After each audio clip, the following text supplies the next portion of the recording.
All right, now last night we brought you breaking news from John Solomon, justthenews.com. And last night it was about Adam Schiff, allegedly approved leaking classified information to hurt President Trump during the Russia hoax. Earlier today, Press Secretary Caroline Leavitt responded to John Solomon's explosive report. Take a look at this.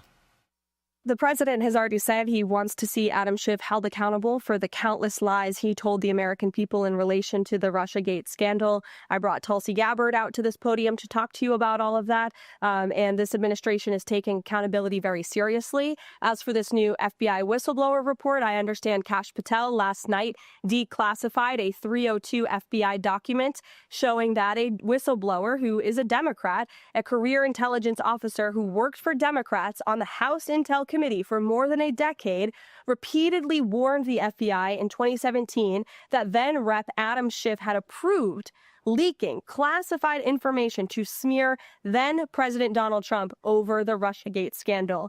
This is obviously a bombshell whistleblower report. Hopefully more people in this room will cover it as such.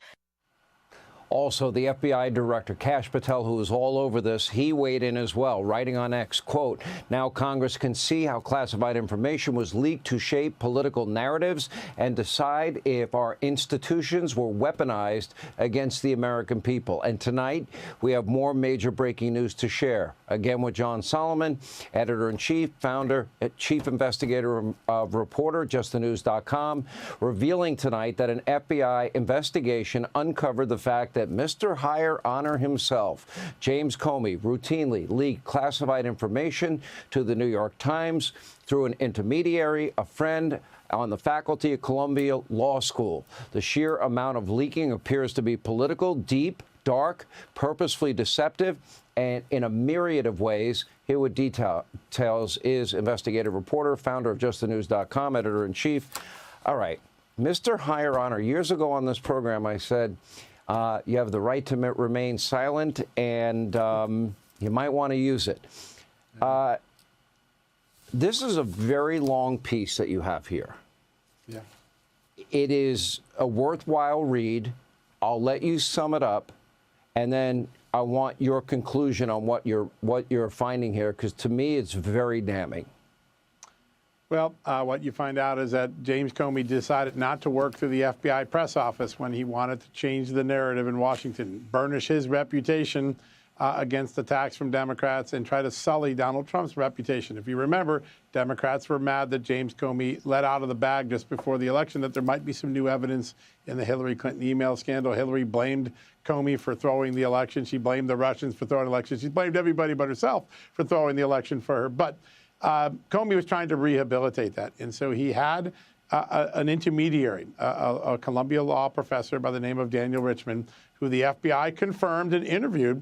And Richman said, yes, I used my relationship with a New York Times reporter named Michael Schmidt. He's one of the authors of the Pulitzer Prize winning package that President Trump is now suing over. And my goal was to improve negative stories about James Comey and to set a narrative, i.e. set the Russia collusion narrative. This guy worked around the official channels of the FBI press office. And at one point, the FBI noted, you met with James Comey.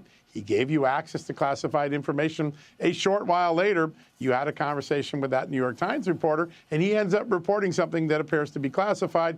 Did you do it?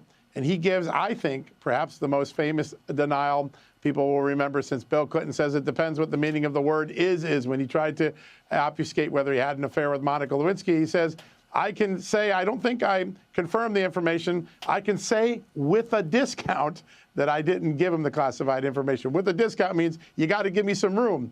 It's an extraordinary moment. The FBI clearly had strong suspicions that this was a potential backdoor for information, maybe classified information, to get out to the media with James Comey's fingerprints on it.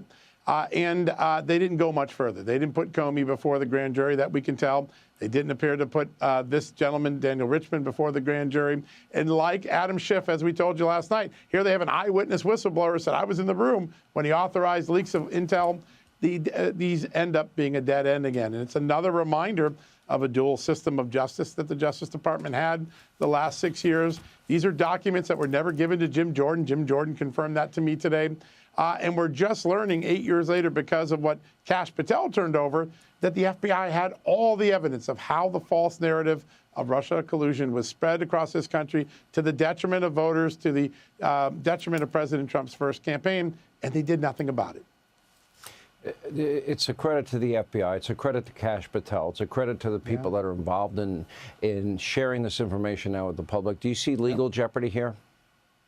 I think if Pam Bondi goes the grand jury route, that these are people that are going to be hauled before the grand jury. I want to remind people, most classified information statutes have a 5-year statute of limitations, but there is a provision that extends it to 10 years if it's willing and knowing. And there is some pretty clear evidence of a strong apparatus put in place to make these leaks occur, according to the FBI documents. I think a grand jury could go back and try to compel testimony and find out if it rises to the level of criminality.